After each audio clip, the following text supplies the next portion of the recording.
The opening word of this week's Sedra not only gives it its name, but it gives us the name of the book. And more than the name of the Sedra, more than the name of the book, it gives us the direction that we are supposed to pursue, I believe, having finished the construct of the Mishkan, and now everything is in place and we're supposed to serve God to our greatest ability, and it gives us a sense of direction. VaYikra el Moshe, HaKadosh Baruch Hu called to Moshe Rabbeinu, Vaydaber Adonai elav, and HaKadosh Baruch Hu spoke to him, Me'ol Ma'oi Lemar, from the tent of meeting, saying thus. The Baal HaTurim is very quick to point out that the word Vayikra, spelled Vav Yud Kuf Reish Aleph, just as we would have expected it to be spelled, ends with a very small aleph, an aleph ze'ira. Why a small aleph? Because, explains the Baal HaTurim, Moshe Rabbeinu had a great problem. When HaKadosh Baruch Hu was dictating to him and saying, write the following, Vayikra Moshe, and God called to Moshe, and he spoke to him. Then why do we need both the calling and the speaking? Comments Rashi, explained by the Sifsei Chachamim, that the two, one of them would certainly be superfluous, but for the fact that we are to understand that every time that HaKadosh Baruch Hu did speak to Moshe Rabbeinu with a language of Dibur or Amira or Tziva or command, it was first preceded by a kriya, by a calling. HaKadosh Baruch Hu called out to him endearingly and lovingly, Moshe, Moshe, and Moshe responded, Hineni, and then HaKadosh Baruch Hu shared with him what he wished to impart. But Moshe Rabbeinu, says the Baal HaTurim, and listen to his language. He says, Shemoshe haya gadol v'onav. Moshe was great, and yet he was so humble, the humblest of all men.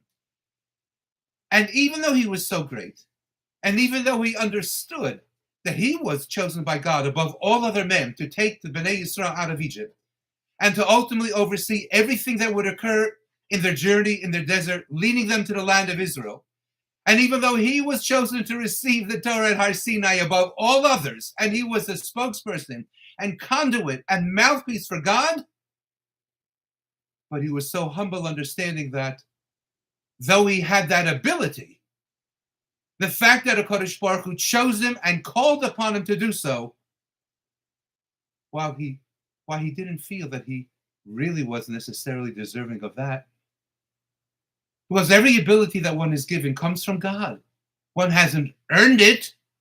And therefore he wanted to write the word of Vayikra, meaning God called to him, without an aleph, which would have meant not that God called to him, singling him out to speak to him face to face, but rather Vayikar, like HaKadosh Baruch Hu appears to a Bilam in the dead of the night, in a chalom, in a dream, requiring interpretation, with a sense of chance or happenstance.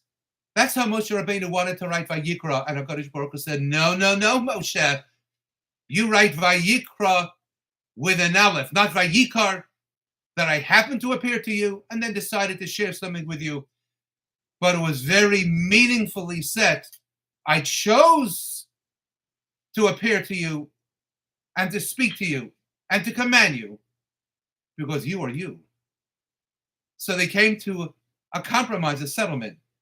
Moshe Rabbeinu wrote Vayikra, that God called to him, but with an aleph ze'ira, with a small aleph, having the connotation that as great as Moshe was, gadol v'onav, and he recognized that greatness, he still felt that all of his greatness was nothing but the ability granted to him by the Almighty to serve HaKadosh Baruch Hu as God saw fit.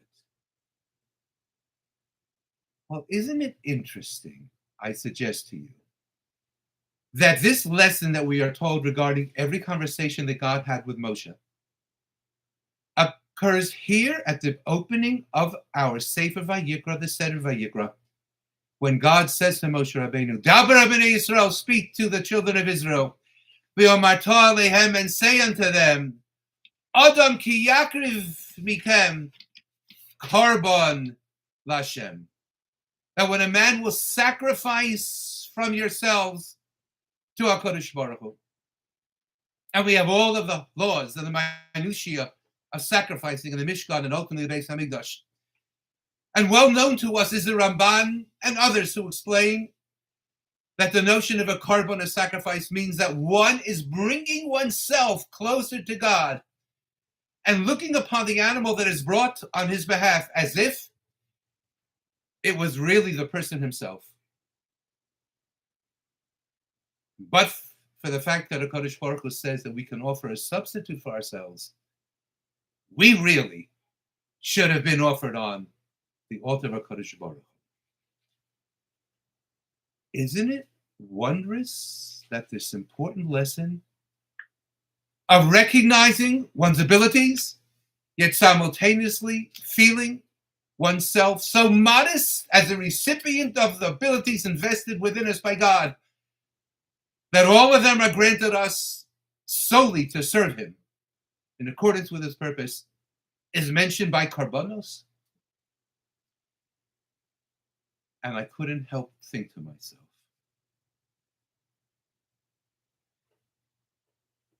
that this is what is going on in Eretz Yisrael.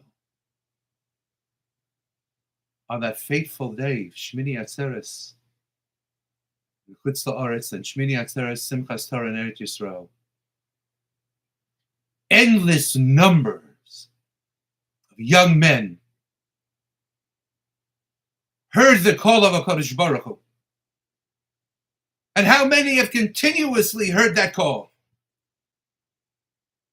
saying to themselves, HaKadosh Baruch Hu needs me.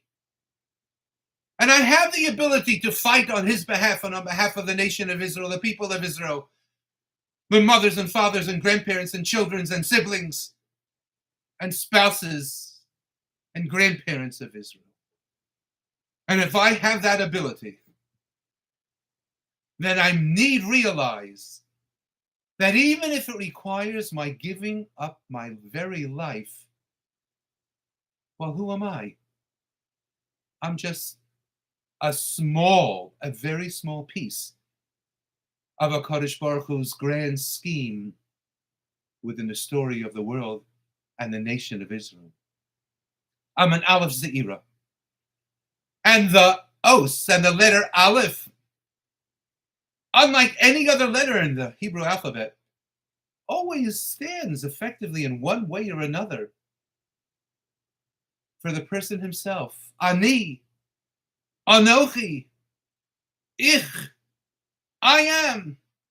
And when a person is ready to sacrifice oneself and to diminish one's own self and one's future and one's life, hearing the call of HaKadosh Baruch Hu saying, Moshe, I need you. I need to speak to you. I need you to do my bidding. I need all of you, Adam ki yaakov mikem korban Hashem, to be ready to sacrifice to me yourselves. Why, is there a greater recognition of one's godless, godov ha'ana, yet simultaneously one's anivus, one's humility? As we approach Tainus Esther, when we approach Purim, when we read the Parsha of Zohar, the Shabbos Kodesh, along with the Seder VaYikra, let us remember that there are always Amalekim who seek our utter destruction, because we are the nation of God. We are the nation to whom HaKadosh Baruch Hu appears and grants us His set of instruction known as the Torah Kadosha, and seeks for us to be the light unto the world and unto the nations. And we have forever historically and continue to be that conduit of His call, ever so humble, ever so diminished, yet rising as lions in the service of the Almighty to do the bidding of HaKadosh Baruch Hu, even if it requires one's diminishment of oneself, as if we are nothing. Have a good Shabbos, a freilich in Purim, and may HaKadosh Baruch Hu hear our supplication to bring this war to an end, to return the hostages, and to return all of those endlessly brave people who hear the voice of God fighting in the army of HaKadosh Baruch Hu. Have a good Shabbos.